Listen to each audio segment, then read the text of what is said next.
Hello বন্ধুরা, আজকে আমাদের রান্না হচ্ছে মাছ রান্না করছি। এদিকে আলু আর পেঁয়াজ একসাথে ভাজছি, আর এইদিকে আছে মাছ ভাজা হচ্ছে। আর আমার বৌমা এসেছে, ননদের বউ, ও আসতে লজ্জা করছে, দেখাচ্ছে ওকে একটু পরে। এই যে আমার ননদের বউ, মাছটা ভাজবে না আমি উল্টাবো? আমি তুমি তাহলে উল্টাবা না, ধরো আমার চ্যানেলেতে করো। ওরা লজ্জায় মুখটা দেখাতে পারছে না। ওই দেখ আমার পেটে কিন্তু তেল ছিটকে যাবে, ভালো ভালো তেল দেখ, পেটে যেন তেল ছিটকাই না। মোটা হয়ে গেছে বলে না?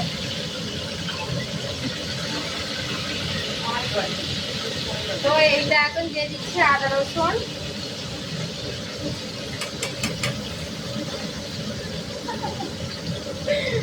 আর এটা দিয়ে দিচ্ছি সব রকমের রেডি মশলা আছে। এটা আছে, দিচ্ছি একটু পানি, কষবো। এর দিয়ে দিচ্ছি টমেটোটা দিয়ে কষবো।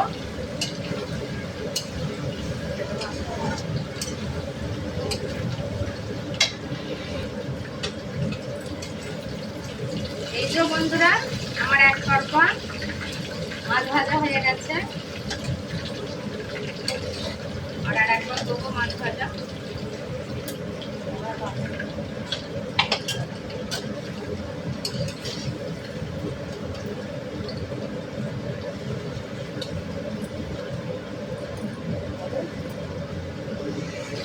আমার এখন তরকারিটা কষা হয়ে গেছে, আমি দিয়ে দেবো পানি।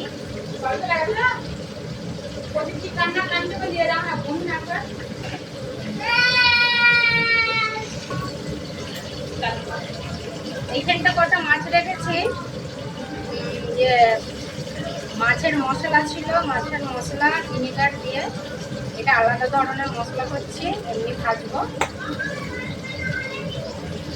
এটা আলাদাভাবে আর গুঁড়ো মশলা দিতে হয় না, লঙ্কার গুঁড়ো, এটা মাছের মশলাই থাকে। মাছ আর চিকেন একই ধরনের, তো আপনার কাছে যেটা অপশন থাকবে সেটাই দিতে পারবেন। তো কেমন হয়েছে দেখুন, লাল টকটক করছে এটা আমার। এই যে বন্ধুরা, সবজির পানি ফুটে গেছে,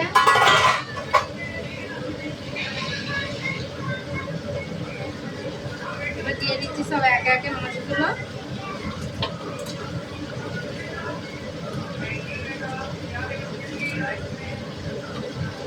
এখানে একটা মাছের মাথা আছে, আমার কর্তা মশা ভালোবাসে, তো ওর জন্য দিয়ে দিলাম। আমি বাসি ভালো মাছের লেজা সরি দিয়ে দিলাম। এটা দিয়ে দিচ্ছি ঢাকনা, তারপরে পরে কেমন হয়েছে ডিশটা বার করে আর যখন থালিতে সাজবো তখন আপনাদের দেখাচ্ছি। এই যে বন্ধুরা, আমার মাছ ভাজা হয়ে গেছে।